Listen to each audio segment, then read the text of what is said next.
Okay.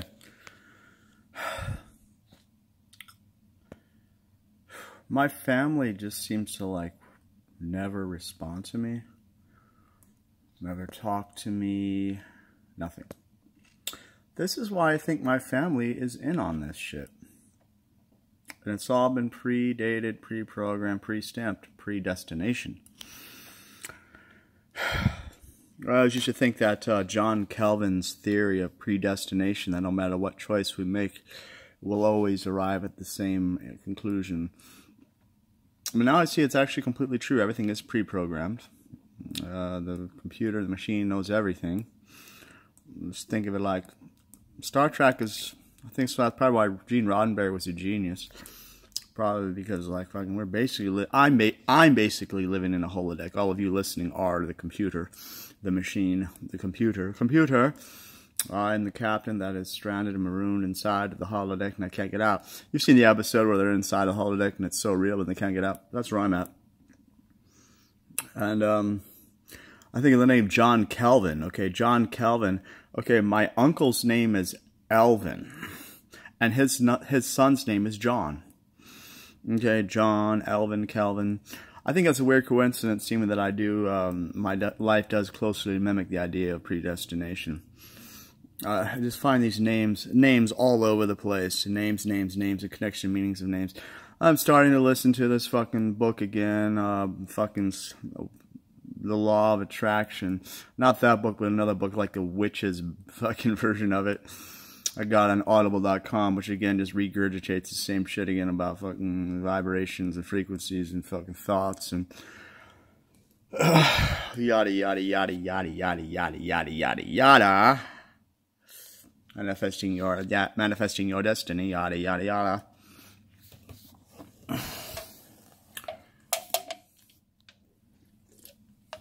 But I think my family, it's part of the program, and they're fucking part of the computer, and they're in on this shit too.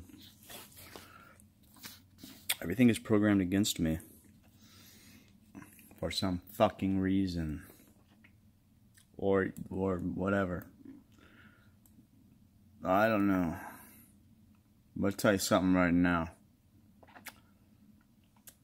Sometimes I think it's LA and this location that uses things like this, opportunities to build a lie, to feed off this, you know what I mean?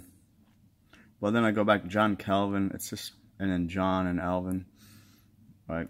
And my family doesn't even talk to me, like they resist me like the swine flu, because they're in on it and they know.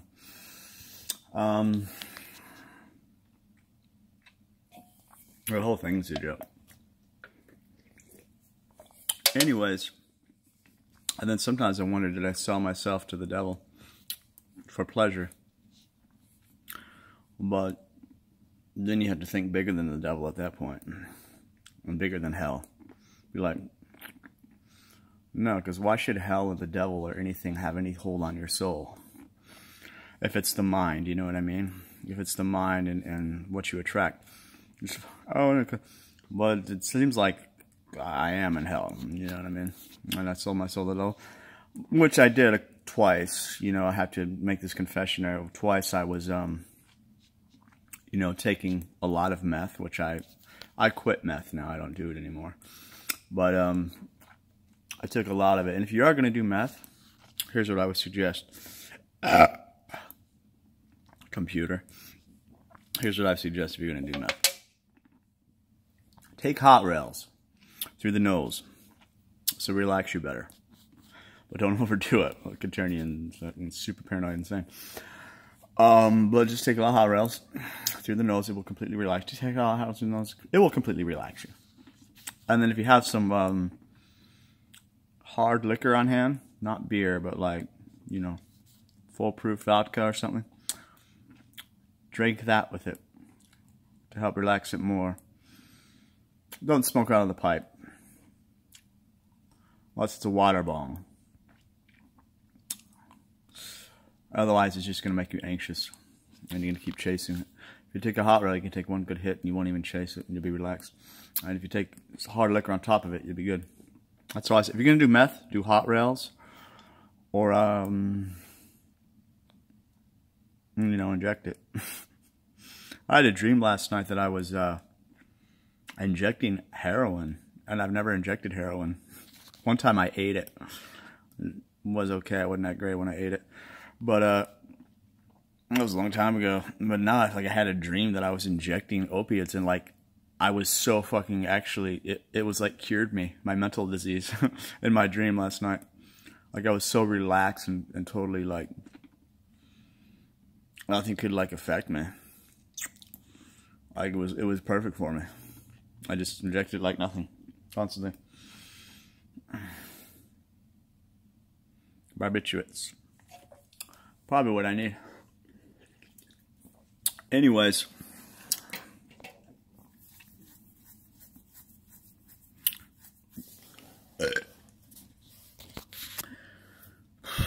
Did I sell my soul to the devil? Well, I thought you had to die to go to hell. I don't remember ever dying. But I do remember taking a lot of meth one time and being so pleasured out by it that I was saying, I actually started talking to the devil and saying, you know what, whatever you want. I was completely naked. I was sticking meth in my ass. I was administering it anally, and I was completely naked in my room, and I was looking at porn on my phone, and it was such a great feeling of pleasure. I didn't want it to end. The porn, I did not, in the complete body high and euphoria, and just the nasty, dirty, wicked evilness of it that I felt ugh. Was I super low at that point, or was I so high that I could transcend it? I don't know, but I think I was at a low point where I fucking just committed myself to the devil, and I said, hey, whatever you want, man, just keep this pleasure going. The thing about meth is, you can't keep the pleasure going, it'll destroy your body completely. I don't know who can stay on it and look as good as I look, because I don't do it anymore. Reason why? So I can look this good, dude. Can't look this good when you're on speed, bro. Unless you're fucking a computer, which a lot of you are able to do it. I don't know. Functional speedheads. Proudly injecting, who knows. Anyways. So a lot of times it runs through my mind if I feel like sometimes I so question, did I sell my soul to the devil? Because I did. I said, I committed service. I said, I'll do anything you want. Satan. Satan the devil. Demon. God of hell. Just keep this pleasure. Let me keep this pleasure. Yeah. Whatever you want for this pleasure, I'll commit my service to you. Yeah. Give myself over to you. Whatever you want. I was in the moment of it. You know what I mean? And plus demon sex and all this, you know what I mean? It gets hotter, you know what I mean, when you're in that stage. It's yeah, you just lose it. I lost it twice. I said, hey, it doesn't keep going. I guess you're just in hell at that point. And then the devil, he tricks you. He says, no, he's a trickster. Here you go. The pleasure doesn't stay. It doesn't keep going. It's a trick. I got you now.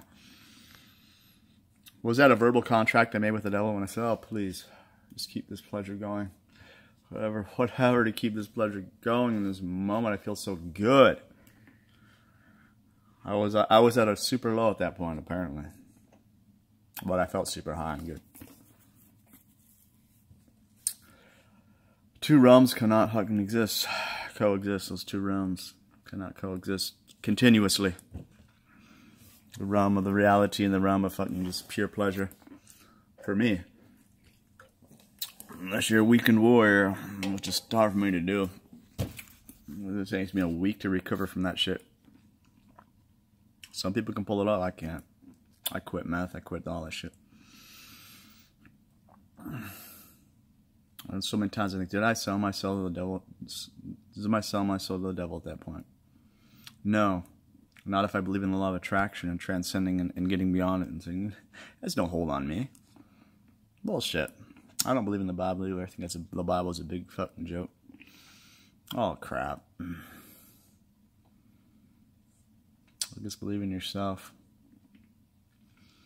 Other than that, I don't know what to tell you. That's what I said. Believe in yourself, and that will be the title of this. Hell hath no hold on me. For I have, you must get beyond it. You must switch on that frequency in your mind that can overcome it. You're not. So what? I was in the moment at that time. I was in a deep state of pleasure. But I was under the influence of a drug. Perhaps when I sold my soul to the devil, it was all a paranoid delusion anyway. It didn't even happen. It wasn't even real. It was a hallucination. I never sold my soul to the devil. I was under the influence of meth. I was paranoid. I was hallucinating. It wasn't real.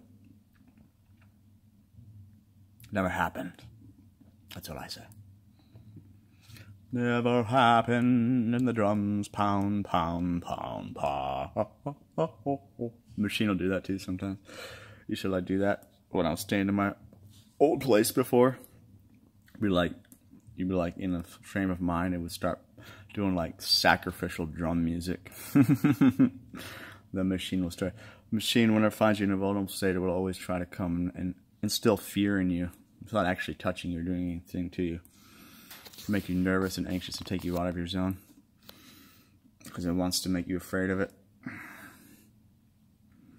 Machine will start playing fucking drums and shit I want you to worship it.